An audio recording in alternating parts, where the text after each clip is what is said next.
ബിസ്മില്ലാഹിർ റഹ്മാനിർ റഹീം. അൽഹംദുലില്ലാഹി റബ്ബിൽ ആലമീൻ. വസ്സലാത്തു വസ്സലാമു അലാ റസൂലിഹിൽ അമീൻ വഅലാ ആലിഹി വസഹ്ബിഹി അജ്മഈൻ.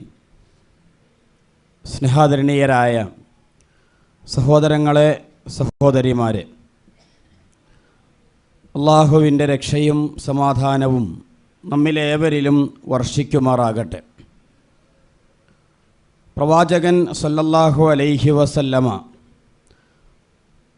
നമ്മുടെ മുൻപിൽ വരച്ചു കാണിച്ചിട്ടുള്ള മാനവികതയുടെ ജീവിതം വളരെ ചുരുങ്ങിയ വാക്കുകളിൽ നിങ്ങളുമായി സംസാരിക്കാനാണ് ഉദ്ദേശിക്കുന്നത്. ലോകത്ത് അനേകായിരം ജീവജാലങ്ങൾ ജീവിച്ച് നശിച്ചുകൊണ്ടിരിക്കുന്നുണ്ട്. പക്ഷേ ആ ജീവജാലങ്ങളുടെ ജീവിതം കൊണ്ട് ലോകത്തിൻ്റെ സന്തുലിതാവസ്ഥയിലോ അതുപോലെ തന്നെ മറ്റേതെങ്കിലും തരത്തിലുള്ള പ്രയാസങ്ങളോ പ്രശ്നങ്ങളോ മനുഷ്യർ അനുഭവിക്കുകയോ ലോകം തന്നെ അനുഭവിക്കുകയോ ചെയ്യുന്നില്ല. നേരെ മറിച്ച് മനുഷ്യരുടെ ജീവിതം അങ്ങനെയല്ല. മനുഷ്യർ ജീവിച്ച് മരിച്ചുകൊണ്ടിരിക്കുന്നതിനനുസരിച്ച് ലോകത്തിൻ്റെ അവസ്ഥകളിലും അന്തരീക്ഷത്തിലും കാലാവസ്ഥകളിലും മനുഷ്യജീവിതത്തിനു തന്നെ വിനയായിക്കൊണ്ടിരിക്കുന്ന, മനുഷ്യജീവിതത്തിനു തന്നെ പ്രയാസകരമായിക്കൊണ്ടിരിക്കുന്ന സാഹചര്യങ്ങളെയും സന്ദർഭങ്ങളെയുമാണ് നാം കണ്ടുകൊണ്ടിരിക്കുന്നത്. അതുകൊണ്ട് മനുഷ്യ ജീവിതത്തിന് നന്മ തിന്മകൾ വേർതിരിച്ചറിയുന്നതിനു വേണ്ടി കൃത്യമായ ഒരു മാർഗവും കൃത്യമായ ഒരു രൂപവും ഉണ്ടായിത്തീരേണ്ടതുണ്ട്. മനുഷ്യജീവിതം എങ്ങനെയായിത്തീരണം, എന്താണ് നന്മ എന്താണ് തിന്മ എന്ന് ഏതെങ്കിലും പരീക്ഷണശാലകളിലോ അതുപോലെ തന്നെ ഗവേഷണം നടത്തി പരീക്ഷണം നടത്തി കണ്ടുപിടിക്കാൻ കഴിയുന്ന ഒന്നല്ല. അങ്ങനെ കണ്ടുപിടുത്തങ്ങളിലൂടെ മനുഷ്യൻ്റെ നന്മ തിന്മകളെ വേർതിരിച്ചെടുക്കാനും സാധ്യമായി തീരുകയില്ല. അങ്ങനെയായിരുന്നുവെങ്കിൽ ഹിരോഷിമയിലും നാഗസാക്കിയയിലും നടന്നിട്ടുള്ള അതിക്രൂരമായ ആറ്റം ബോംബ് വർഷം അത് കുറേ പരീക്ഷണങ്ങളുടെയും അതുപോലെ തന്നെ ഗവേഷണങ്ങളുടെയും ഫലമായിരുന്നു. അതൊരു നന്മയാണ് എന്ന് ലോകത്തൊരാളും പറയുകയില്ല. അപ്പോൾ നന്മ തിന്മകളെ വേർതിരിച്ചെടുക്കുന്നതിന് മനുഷ്യന് സ്വന്തമായി അത് തീരുമാനിച്ചെടുക്കുകയും സാധ്യമല്ല. അതുകൊണ്ട് തന്നെയാണ് നേരത്തെ സൂചിപ്പിച്ചതുപോലെ മനുഷ്യനൊരു മതം ആവശ്യമുണ്ട്. ആ മതം അനുശാസിക്കുന്ന വിശ്വാസത്തിലൂടെ ദൈവികമായ അവൻ്റെ ജീവിതം, ദൈവത്തിൽ നിന്നുള്ള സന്ദേശങ്ങൾക്കനുസരിച്ചുള്ള ജീവിതം അവൻ ആവശ്യമുണ്ട്. ആ ദൈവത്തിൽ നിന്നുള്ള സന്ദേശങ്ങൾ മനുഷ്യർക്ക് അറിയുന്നതിനും അറിയിക്കുന്നതിനും വേണ്ടിയാണ് പ്രവാചകന്മാരെ ദൈവം നിയോഗിച്ചയച്ചിട്ടുള്ളത്. ഓരോ സമൂഹത്തിലേക്കും പ്രവാചകന്മാരെ നിയോഗിക്കുകയും ആ പ്രവാചകന്മാർ അവരുടെ സമൂഹങ്ങളിൽ എങ്ങനെയാണ് മനുഷ്യനായി ജീവിക്കേണ്ടത്, മനുഷ്യൻ എങ്ങനെയാണ് അവൻ്റെ മാനവികമായ മനുഷ്യത്വപരമായ ജീവിതത്തെ കണ്ടെത്തേണ്ടത് എന്ന് ആ പ്രവാചകന്മാരിലൂടെയാണ് ലോകത്തിന് ദൈവം അറിയിച്ചു കൊടുത്തിട്ടുള്ളത്. അങ്ങനെ പ്രവാചകന്മാർ വരാത്ത ഒരു സമൂഹവും കഴിഞ്ഞു പോയിട്ടില്ല എന്നത് വിശുദ്ധ വേദഗ്രന്ഥത്തിൻ്റെ വേദവെളിച്ചത്തിൻ്റെ വാചകങ്ങൾ നമ്മെ ബോധ്യപ്പെടുത്തുന്നുണ്ട്. വഇം മിൻ ഉമ്മത്തിൻ ഇല്ലാ ഖലാ ഫീഹാ നദീർ. പ്രവാചകന്മാർ, താക്കീതുകാർ കടന്നു വരാത്ത ഒരു സമുദായവും ഒരു സമൂഹവും കടന്നു പോയിട്ടില്ല. അങ്ങനെ മനുഷ്യ സമൂഹത്തിനാകമാനം പ്രവാചകന്മാരുടെ അന്ത്യപ്രവാചകനായി കടന്നു വന്നിട്ടുള്ള മുഹമ്മദ് നബി സല്ലല്ലാഹു അലൈഹി വസല്ലം, മുഹമ്മദ് നബിയുടെ ജീവിതത്തെ പഠിക്കുമ്പോൾ, ആ ചരിത്രത്തെ പരിശോധിക്കുമ്പോൾ 63 വർഷ കാലഘട്ടത്തിലെ ജീവിതം, മക്കയിൽ ജനിച്ച് മദീനയിൽ മരണപ്പെടുന്ന പ്രവാചകന്റെ 63 വർഷത്തിലെ 23 വർഷത്തെ ജീവിതം കൃത്യമായി മനുഷ്യൻ എങ്ങനെയാണ് മനുഷ്യനായി ജീവിക്കേണ്ടത് എന്ന ഒരു ജീവിത ചിത്രത്തെയാണ് നമ്മുടെ മുൻപിൽ വരച്ചു കാണിക്കുന്നത്. പ്രവാചകൻ സല്ലല്ലാഹു അലൈഹി വസല്ലമയുടെ പ്രവാചകത്വത്തിന് മുൻപുള്ള ജീവിതത്തെ പരിശോധിച്ചാൽ അവിടെയും ആ മാനവികതയുടെ തലം പ്രവാചകനിൽ നമുക്ക് ദർശിക്കാൻ കഴിയും. അതുകൊണ്ടാണ് പ്രവാചകൻ സല്ലല്ലാഹു അലൈഹി വസല്ലമ ഹിറാ ഗുഹയിൽ വച്ച് ജിബ്രീൽ അലൈഹിസ്സലാം പ്രവാചകന്റെ അരികിൽ വരികയും പ്രവാചകൻ ഭയപ്പെട്ടുകൊണ്ട് വീട്ടിലേക്ക് ഓടുന്ന വേളയിൽ ഖദീജ ബീവി റളിയല്ലാഹു അൻഹ പ്രവാചകനോട് മുഹമ്മദ് നബി സല്ലല്ലാഹു അലൈഹി വസല്ലമയോട് പകർന്നു നൽകുന്ന സമാധാനത്തിൻ്റെ ആശ്വാസത്തിൻ്റെ ചില വാചകങ്ങൾ, അത് പ്രവാചകൻ പ്രവാചകത്വത്തിന് മുൻപ് 40 വയസ്സിന് മുൻപ് പ്രവാചകൻ ആരായിരുന്നു എന്നതിൻ്റെ കൃത്യമായ ഒരു അടയാളവും സൂചനയുമാണ് അതിൽ നമുക്ക് കാണാൻ കഴിയുന്നത്. ഖദീജ ബീവിയുടെ വാക്കുകൾ എന്താണ്? കല്ലാ വല്ലാഹി, അല്ലാഹുവാണ്, മാ യുഖ്സീക അല്ലാഹു അബദ, അല്ലാഹു ഒരിക്കലും താങ്കളെ പ്രയാസപ്പെടുത്തുകയില്ല.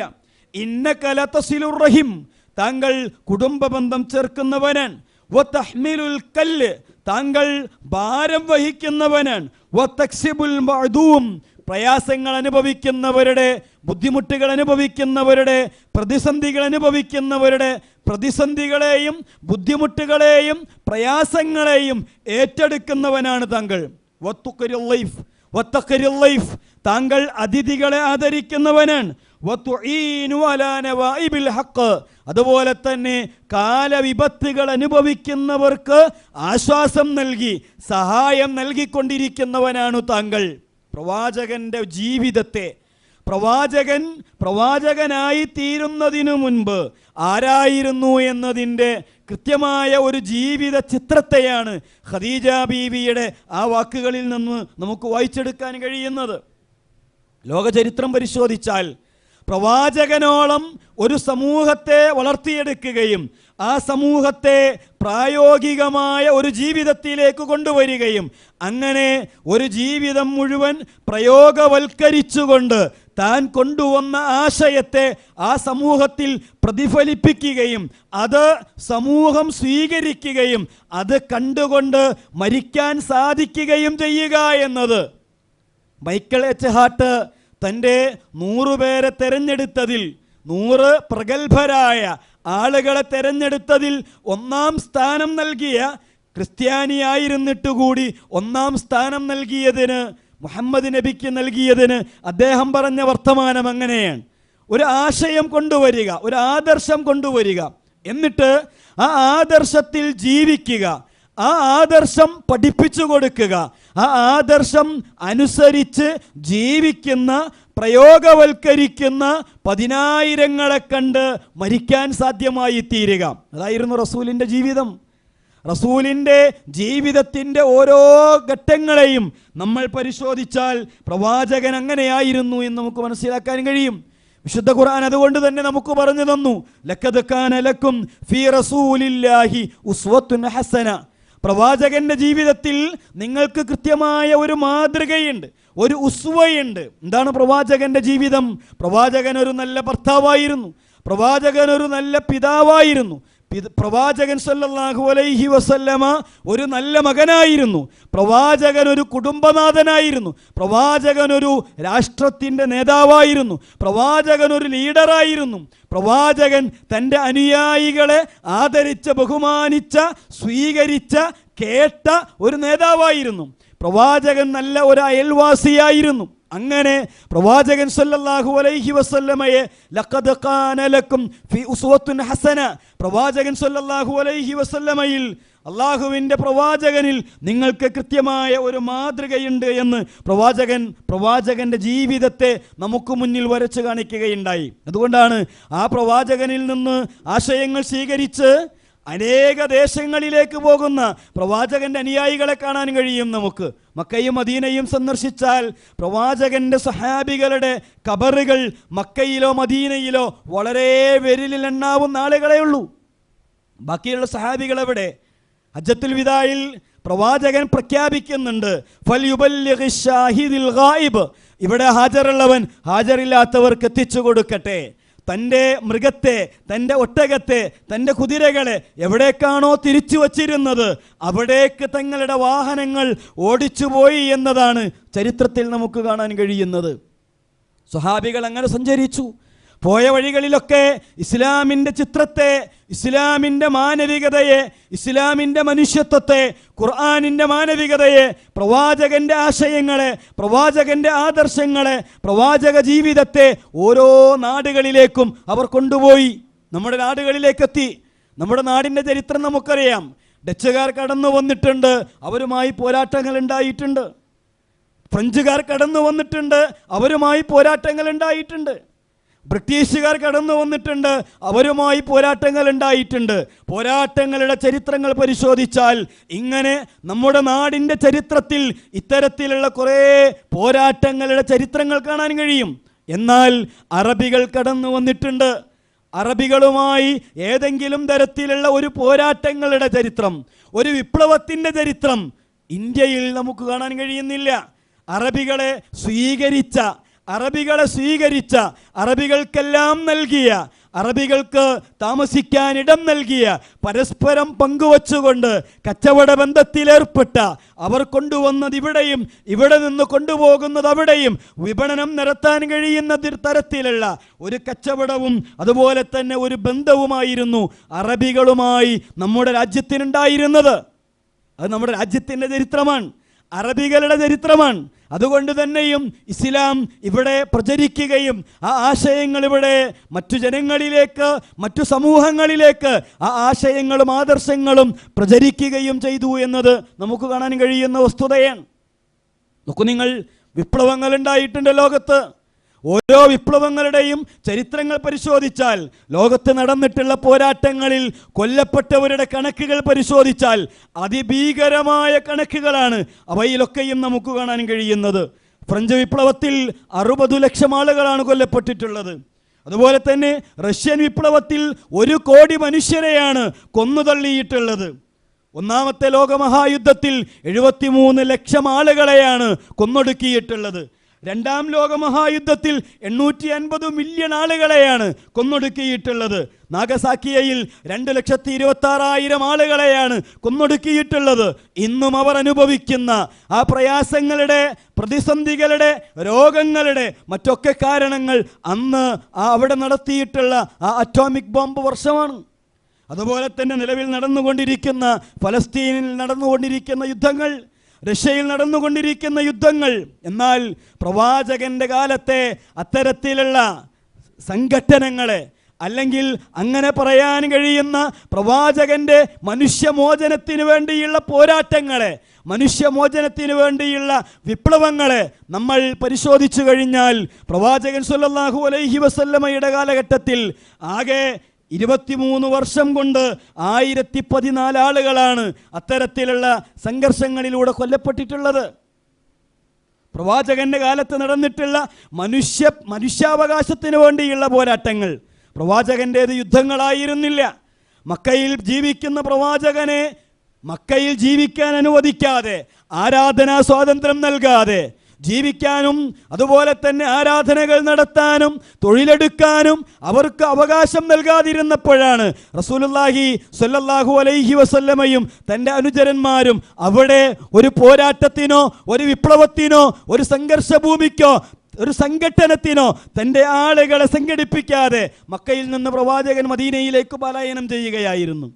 മദീനയിലും പ്രവാചകനെ ജീവിക്കാൻ അനുവദിക്കാത്തപ്പോഴാണ് ബദർ ഉണ്ടായിട്ടുള്ളത്, ഉഹദ് ഉണ്ടായിട്ടുള്ളത്. അങ്ങനെയുള്ള ആ ബദറിനെയും ഉഹദിനെയും ഖന്തക്കും തബൂക്കും പരിശോധിച്ചു കഴിഞ്ഞാൽ 1014 ആളുകളാണ് കൊല്ലപ്പെട്ടിട്ടുള്ളത്.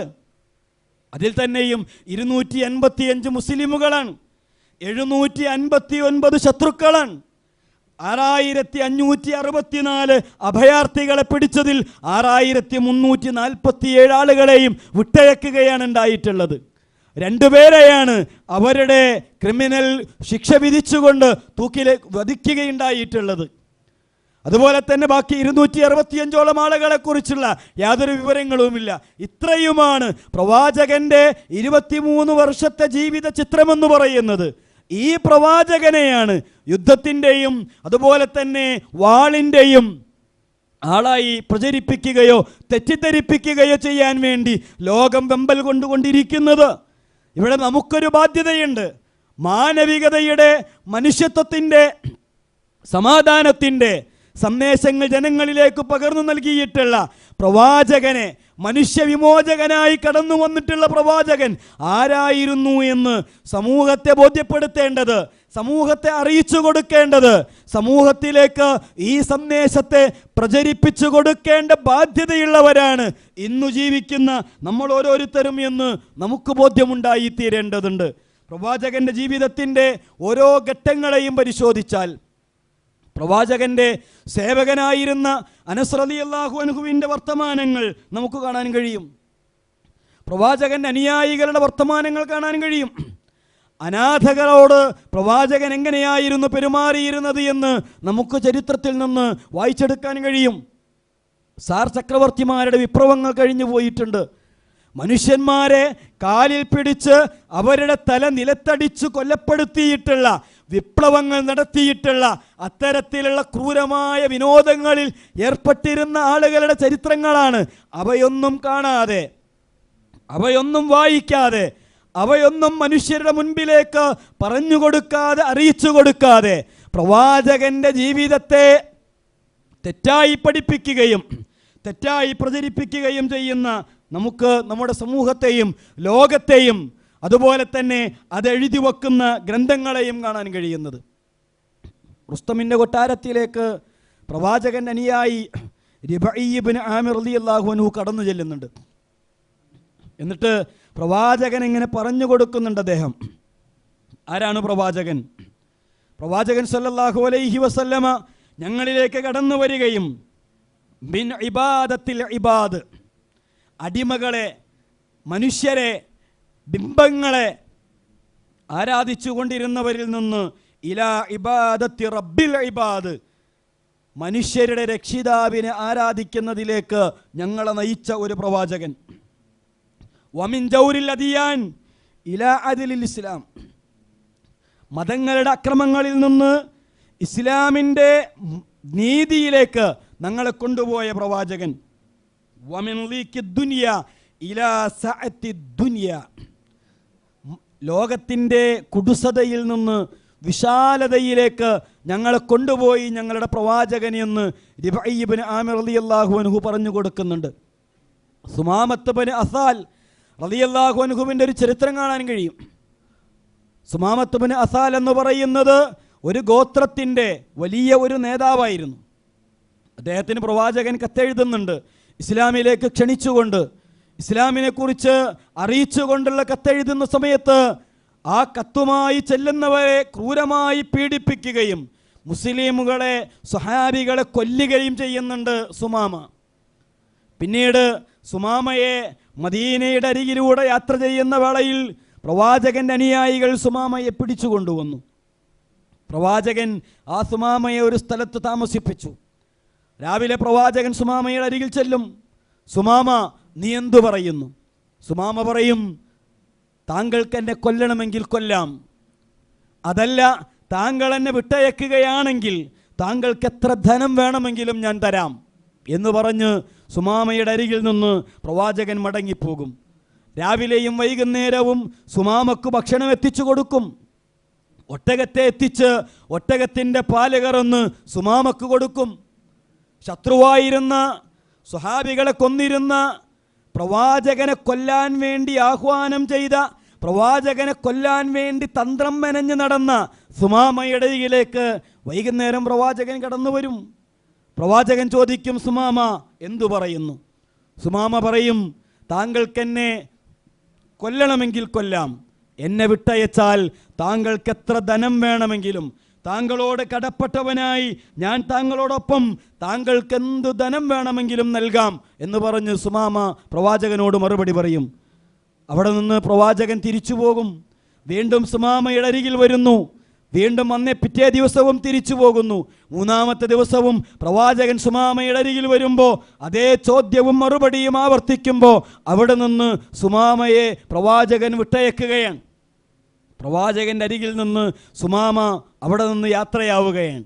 യാത്ര ചെയ്ത് തൊട്ടടുത്തുള്ള ഒരു അരുവിയിൽ സുമാമ ഒളുവെടുത്ത് പ്രവാചകൻ്റെ അരികിലേക്ക് വന്ന് സുമാമ പ്രവാചകൻ്റെ മുൻപിൽ പ്രഖ്യാപിക്കും, അഷ്ഹദു അല്ലാ ഇലാഹ ഇല്ലല്ലാഹ്. എന്നിട്ട് പറയുന്നുണ്ട്, താങ്കൾ എന്നോട് സംസാരിക്കുന്ന സമയത്തെങ്ങാനുമാണ് ഞാൻ താങ്കളോട് ഇത് പ്രഖ്യാപിച്ചിരുന്നതെങ്കിൽ താങ്കളോടുള്ള ഭയത്താൽ ഞാനിത് പ്രഖ്യാപിക്കുന്നതാണ് എന്ന് പറഞ്ഞു പോകുമോ എന്നതുകൊണ്ടാണ് ഞാനത് പ്രഖ്യാപിക്കാതിരുന്നത്. എനിക്കേറ്റവും ദേഷ്യമുള്ള മുഖം താങ്കളുടെ മുഖമായിരുന്നു, ഇന്നെനിക്കേറ്റവും പ്രിയപ്പെട്ട മുഖം താങ്കളുടെ മുഖമാണെന്ന് പറഞ്ഞ് സുമാമ റളിയല്ലാഹു അൻഹു പ്രവാചകനോട് അവിടെ നിന്ന് അനുവാദം വാങ്ങി മക്കയിലേക്ക് ആദ്യമായി ഉംറയ്ക്ക് വേണ്ടി പോകുന്ന സുമാമ റളിയല്ലാഹു അൻഹുവിനെ മക്കയിലുള്ള ആളുകൾ തടയാൻ ശ്രമിക്കുന്ന വേളയിൽ അവിടെയുള്ള മക്കയിലെ ശത്രുക്കളായ പ്രമുഖർ തടഞ്ഞു വെക്കുന്നുണ്ട് അവിടെയുള്ള മനുഷ്യരെ. ഇത് സുമാമയാണ്.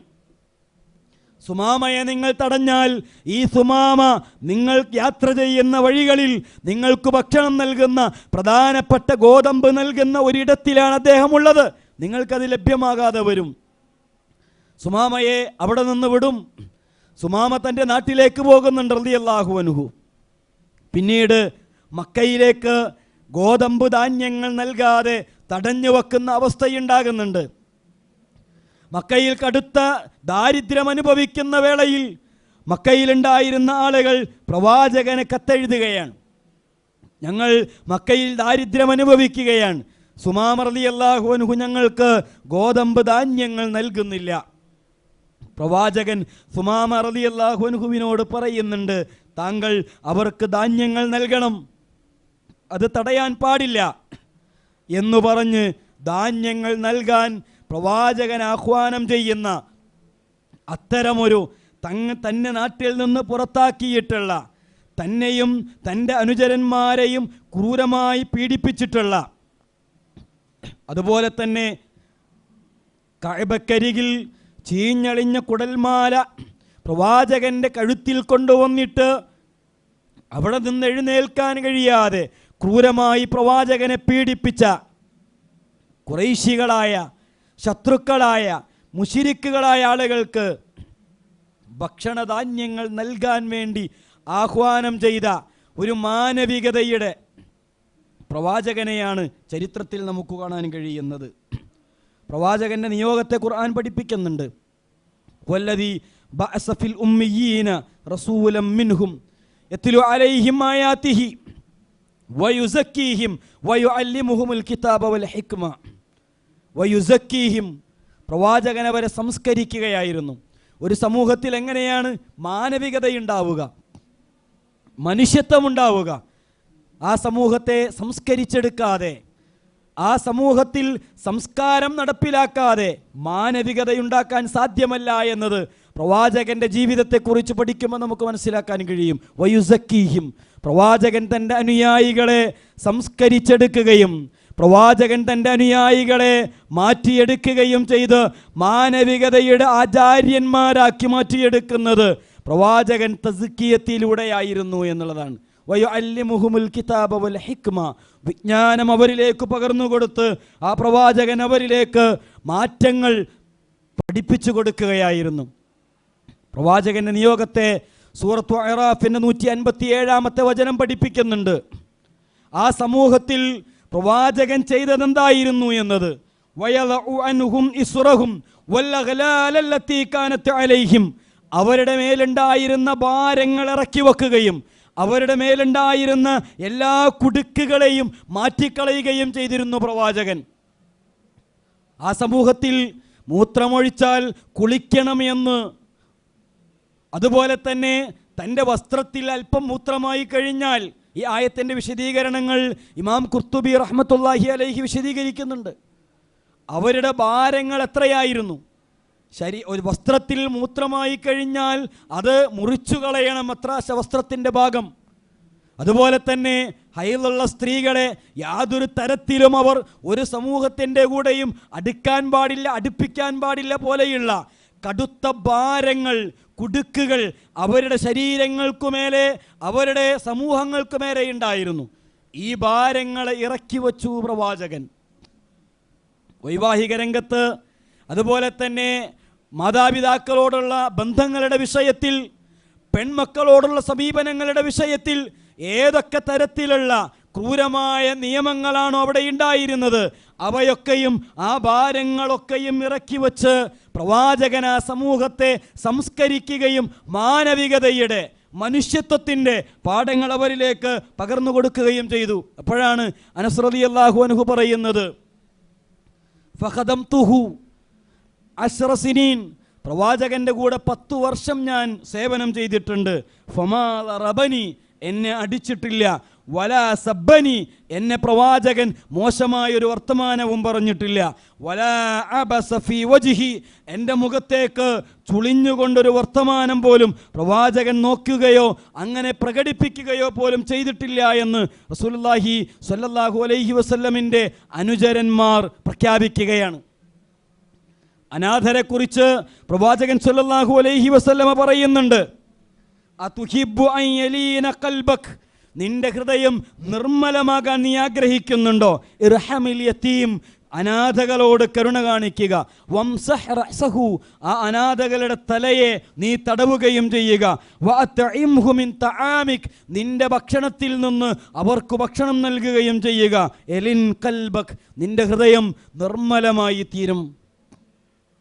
അതുപോലെ തന്നെ പള്ളിയിൽ മൂത്രമൊഴിക്കുന്ന അഅറാബിയായ മനുഷ്യനെ കുറിച്ച് പറയുന്നുണ്ട്. തൻ്റെ അനുചരന്മാർ ആ മനുഷ്യനെ തടയാൻ വേണ്ടി എഴുന്നേൽക്കുന്ന വേളയിൽ പ്രവാചകൻ പറയുന്ന ഒരു വർത്തമാനം ലോകത്തൊരു ചക്രവർത്തിക്കും ഒരു വിപ്ലവ നായകനും ഒരു നേതാവിനും തൻ്റെ അനുചരന്മാരോട് പറഞ്ഞു കൊടുക്കാൻ കഴിയാത്ത ഒരു വർത്തമാനമാണ്. ലാ തുസ്രിമൂഹു, ആ അദ്ദേഹം മൂത്രമൊഴിക്കുമ്പോൾ ആ മൂത്രം നിങ്ങൾ തടയരുത്. മൂത്രമൊഴിച്ചുകൊണ്ടിരിക്കുന്നതിന് അതിനെ നിങ്ങൾ തടഞ്ഞ് അദ്ദേഹത്തിൻ്റെ മൂത്രത്തെ, ലാ തഖ്തഉ അലൈഹി ബൗലഹു, അദ്ദേഹത്തിൻ്റെ മൂത്രത്തെ നിങ്ങൾ തടയരുത്, സ്വസ്ഥമായി മൂത്രമൊഴിക്കാൻ അവസരം കൊടുക്കുക എന്നാണ് പ്രവാചകൻ അവരോട് പറഞ്ഞു കൊടുത്തത്. എന്നിട്ടാണ് പ്രവാചകൻ പറയുന്നത്, സുമ്മദഅ ബിദൽവിൻ മിൻ മാ ഫസുബ്ബ അലൈഹി, ഒരു ബക്കറ്റ് വെള്ളം കൊണ്ടുവന്ന് അവിടേക്ക് നിങ്ങൾ ഒഴിച്ചാൽ മതിയെന്ന് റസൂലുള്ളാഹി സ്വല്ലല്ലാഹു അലൈഹി വസല്ലമ തൻ്റെ അനുചരന്മാരെ പഠിപ്പിക്കുകയാണ്. ഇങ്ങനെയൊരു മാനവികത പഠിപ്പിച്ച, മനുഷ്യത്വം പഠിപ്പിച്ച ഒരു പ്രവാചകനെ ലോകത്തെവിടെയാണ് നമുക്ക് കാണാൻ കഴിയുക? ബശ്ശിറു വലാ തുനഫിറു, സന്തോഷ വർത്തമാനങ്ങൾ നൽകുക, നിങ്ങൾ വെറുപ്പിക്കരുത്. യസ്സിറു വലാ തുഅസ്സിറു, എളുപ്പമുണ്ടാക്കുക, പ്രയാസമുണ്ടാക്കരുത് എന്ന് പറയുന്ന, തന്നെ ആട്ടിയോടിക്കുന്ന, ആക്രമിക്കുന്ന, ശരീരത്തിൽ നിന്ന് രക്തമൊലിച്ച് തൻ്റെ ചെരുപ്പ് വരെയും രക്തത്തിൽ കുളിച്ചു നിൽക്കുന്ന വേളയിൽ ഒരു മല കൊണ്ടുവന്ന സമൂഹത്തിലേക്ക് ഇടട്ടെ എന്ന് ചോദിക്കുമ്പോൾ പ്രവാചകൻ അവർക്ക് വേണ്ടി പ്രാർത്ഥിക്കുകയും ഇവരുടെ പിൻഗാമികളെങ്കിലും ഒരു നല്ല സമൂഹമായി, ആദർശമുള്ള സമുദായമായി കടന്നു വന്നെങ്കിലോ എന്ന് ആഗ്രഹിക്കുന്ന പ്രവാചകനെ കാണാൻ കഴിയും. ലോകത്ത് പ്രവാചകനെക്കുറിച്ച് പറഞ്ഞു വെക്കുന്ന ഒട്ടേറെ പ്രമുഖരുടെ വർത്തമാനങ്ങൾ പറഞ്ഞു ഞാൻ അവസാനിപ്പിക്കാം. OV വിജയൻ പറയുന്നുണ്ട്, പ്രവാചകൻ എന്ന് പറയുന്നത് എൻ്റെ ഗുരുവാണ്, ഗുരുപരമ്പരയിലെ തേജസ്വിയായ ഗുരുവാണ് എൻ്റെ പ്രവാചകൻ. അതുപോലെ തന്നെ P. ഗോവിന്ദപിള്ളയുടെ വർത്തമാനങ്ങൾ കാണാൻ കഴിയും. അന്ധതയിലും നിരന്തരവും നിരർത്ഥകവുമായ പരസ്പരം യുദ്ധത്തിലും കാലം പോക്കുകയും കുടുംബബന്ധം, ലൈംഗികത, ധനാർജനം എന്നിവയിലെല്ലാം അധാർമികത മുഖമുദ്രയാക്കുകയും ചെയ്തിരുന്ന അറബികളെ ലോകം കണ്ടിട്ടുള്ളതിൽ വച്ച് ഏറ്റവും മഹനീയമായ സംസ്കൃതിയും നാഗരികതയും രാഷ്ട്രവുമായി വളർത്തിയ ഐതിഹാസിക പ്രതിഭാസമാണ് നബി. അതുപോലെ തന്നെ പ്രവാചകനെക്കുറിച്ച് KS രാമകൃഷ്ണറാവു പറഞ്ഞു വെക്കുന്നുണ്ട്, മുഹമ്മദ് എന്ന പ്രസംഗകൻ, മുഹമ്മദ് എന്ന അടിമ വിമോചകൻ, മുഹമ്മദ് എന്ന സ്ത്രീ വിമോചകൻ, മുഹമ്മദ് എന്ന നിയമജ്ഞൻ, മുഹമ്മദ് എന്ന ന്യായാധിപൻ, മുഹമ്മദ് എന്ന പുണ്യവാളൻ, ഉജ്ജ്വലമായ ഈ വശങ്ങളിലെല്ലാം മനുഷ്യജീവിതത്തിൻ്റെ വൈവിധ്യമാർന്ന ഈ വകുപ്പുകളിലെല്ലാം ഒരു ഹീറോ തന്നെയായിരുന്നു അദ്ദേഹം. അനാഥത്വം നിസ്സഹായതയുടെ പാരമ്യമാണ്. അദ്ദേഹം ജീവിതം തുടങ്ങിയതെങ്ങനെയാണ്? രാജത്വം ലൗകിക ശക്തിയുടെ ഉത്തുംഗതയാണ്. ആ ജീവിതം അവസാനിച്ചതെങ്ങനെയാണ്? അനാഥനായി ജീവിതം തുടങ്ങി പീഡിതനായ ഒരഭയാർത്ഥിയായി ഒരു ജനതയുടെ ലൗകിക നേതാവും ആത്മീയ ഗുരുവും വിധാതാവുമായി മാറിയ അദ്ദേഹം ആ ജനതയുടെ പരീക്ഷണഘട്ടങ്ങളിലും മാർഗഭ്രംശങ്ങളിലും ഇരുട്ടിലും വെളിച്ചത്തിലും ഉത്കർഷത്തിലും ഭയത്തിലും സമാധാനത്തിലും അഗ്നിപരീക്ഷണങ്ങളിലൂടെ കടന്നുപോന്ന പ്രവാചകൻ ജീവിതത്തിൻ്റെ സമസ്ത മേഖലകളിലും മാതൃക കാണിക്കാൻ വേണ്ടി പൊള്ളലേൽക്കാതെ പുറത്തു വരിക തന്നെ ചെയ്തു.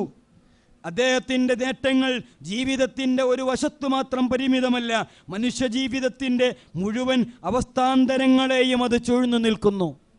ഇത്രയേറെ പ്രവാചകനെ വരച്ചു കാണിക്കാൻ ഈ ഒരൊറ്റ വാചകത്തിൽ പ്രവാചകത്തിൻ്റെ ജീവിതത്തെ വരച്ചു കാണിക്കാൻ കഴിയുന്ന, അതുപോലെ തന്നെ പ്രവാചകൻ സല്ലല്ലാഹു അലൈഹി വസല്ലമയെക്കുറിച്ച് ഒരു കവിയുടെ, പന്മന എന്ന് പറയുന്ന കവിയുടെ കവിവാചകങ്ങൾ ഇങ്ങനെയായിരുന്നു: മർത്യസംസ്കാരത്തിനു മങ്ങലാർന്ന ജ്ഞാനത്തിൽ മൂടലിൽ മുങ്ങിപ്പാരമിരുളിൽ മറയവേ സത്യത്തിൻ്റെ ദയാവായ്പിൽ പാവന പ്രഭാദീപനാളവും പേരിപ്പാരിലെത്തിയ ജഗൽ പ്രഭോ എന്ന് പറഞ്ഞ് അവസാനിപ്പിക്കുന്നുണ്ട്. പ്രവാചക ജീവിതത്തിൻ്റെ മാനവികതയെ, മനുഷ്യത്വത്തെ ലോക ചരിത്രത്തിൻ്റെ പുസ്തകത്താളുകളിൽ, ഗ്രന്ഥപരമ്പരകളിൽ, കവിതകളിൽ വരച്ചു കാണിച്ചിട്ടുള്ള ഇങ്ങനെയൊരു പ്രവാചകൻ നമ്മുടെ നേതാവായിരുന്നു എന്ന് പറയാൻ അഭിമാനത്തോടെ അന്തസ്സോടെ ആ പ്രവാചകൻ്റെ ജീവിതത്തെ സ്വീകരിക്കുകയും പകർത്തുകയും അത് പകർന്നു നൽകുകയും ചെയ്യുന്നവരായി മാറാൻ നമുക്ക് സാധ്യമായി തീരേണ്ടതുണ്ട്. അള്ളാഹു അനുഗ്രഹിക്കുമാറാകട്ടെ.